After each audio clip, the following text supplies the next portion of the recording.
this year through emails, call-ins, constant meetings with them, actions at the Capitol. And why? Why should we have had to fight so hard on a bill that should be a no-brainer for both parties? This is about our children. This is the right thing to do. So we'd like to have you join us in demanding and symbolically showing the Democrats what the end result will be if this bill is not passed. 70,000 children and their families in Minnesota will be homeless, and this is what this construction of boxes symbolizes.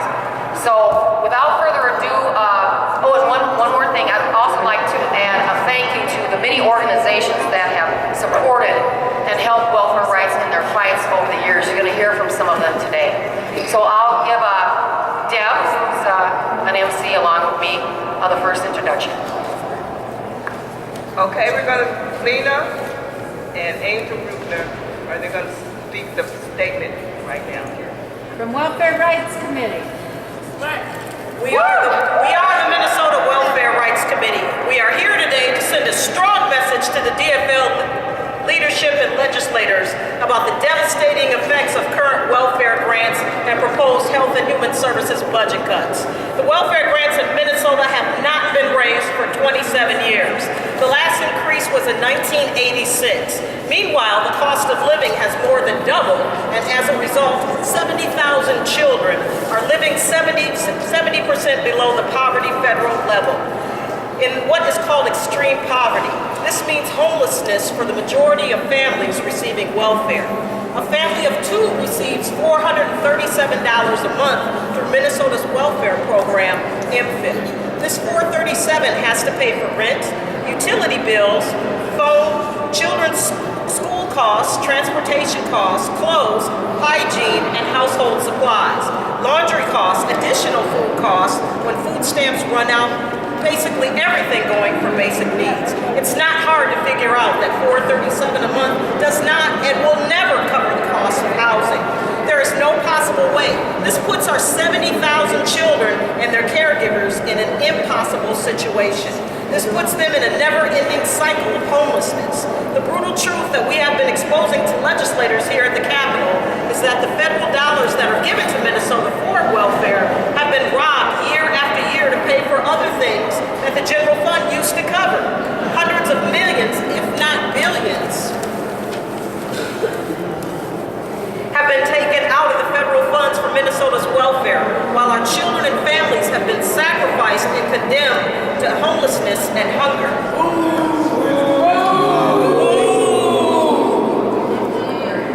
In the year 2012, only 27% of the federal TANF dollars for Minnesota's welfare were given in cash grants for the children and families. This means 73% went to pay for other things. A welfare grant increase must be a part of the DFL budget this year. In fact, it should have been a part of the budget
who vilify public employees also vilify the people that we serve, the recipients of the social safety net programs. We know that these same politicians try to turn us against each other, giving a choice between saving welfare programs or saving public sector jobs. But we refuse to recognize that, we refuse to allow that to happen. We know that in our fight to defend our jobs, our most logical allies are the people who receive the services that we provide.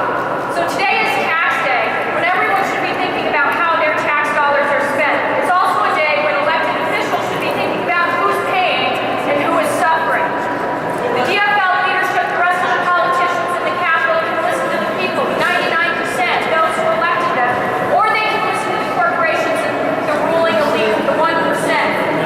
They can fund desperately needed services and create public jobs with good pay and benefits, supporting the people who really drive this economy, the working people who make things run, and the poor and unemployed who are desperately looking for a step up in the ability to care for themselves and their families. Or they can give more handouts to the corporations and the elite who will enrich themselves. They can rob Peter to pay Paul, or they can tax the rich. We demand that the politicians in this Capitol increase the TANF grants, which have not seen a single increase in 26 years. We demand that vital services be universally available and fully funded. We demand that they increase child care subsidies in addition to increasing TANF funds so as to ensure a livable wage for child care providers and full welfare benefits for recipients. We demand that they fund social programs that base the success on helping families achieve economic self-sufficiency through training and job placement that lead to stable jobs, living wages, good benefits, and career ladders. And it's easy to do. All they need to do is tax the rich. Yeah, we're gonna do a chant. Living on 437 ain't heaven. Where you get 437? Ain't heaven. Living on welfare ain't heaven. Where you get 437? Living on welfare ain't heaven. Where you get 437? Living on welfare ain't heaven. Where you get 437? Living on welfare ain't heaven. Where you get 437? Living on welfare. All right. Next, I'd like to introduce Brad Siegel. He's from MIRAC.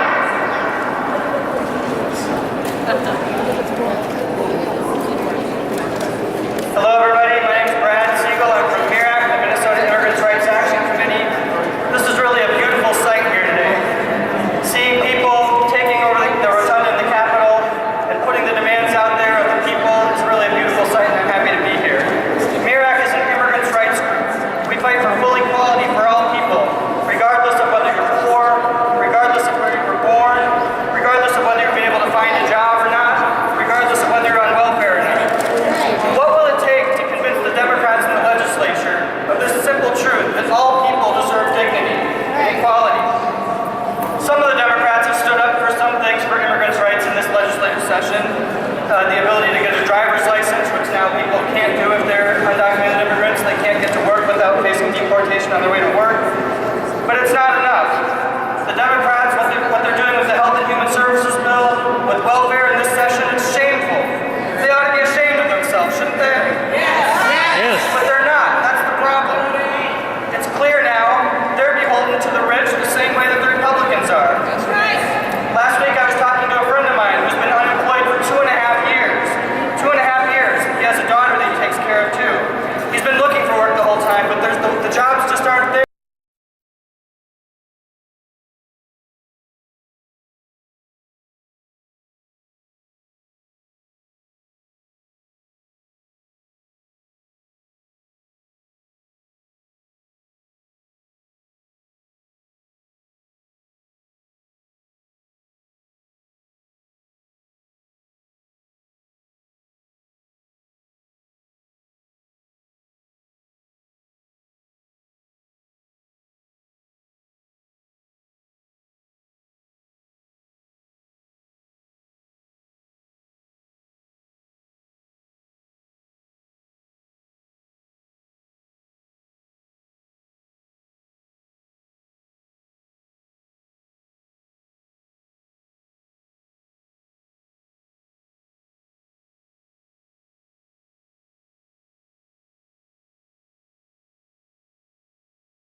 much for being here. Great.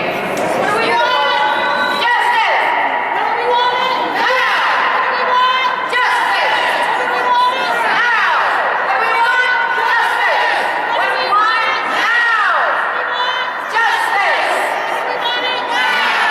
What do we want? Justice! What do we want? Now! What do we want? Justice! What do we want? Now! What do we want? Justice! What do we want? Now! What do we want?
solidarity, and you cannot mention that too, you know, and humanity, you know, so yeah. Is it in St. Paul or in Minneapolis? Yeah. I'm actually in Roseville, so yeah.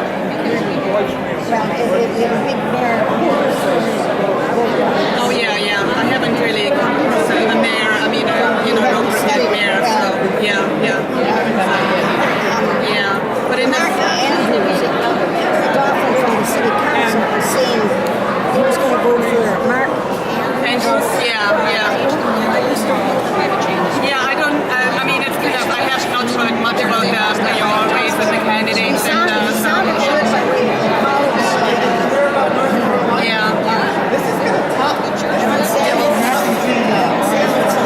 I don't think it was very good for Ward 5. I think there's I'm like a little bit involved with North Minneapolis now too, a little bit. Oh yeah, North Minneapolis, yeah. So, yeah. Oh, okay. Are you in Ward 5 then? I was still up to 4. Okay. Yeah. Gary Schiff, he was not mine.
Thank you. I'll wait for your phone call.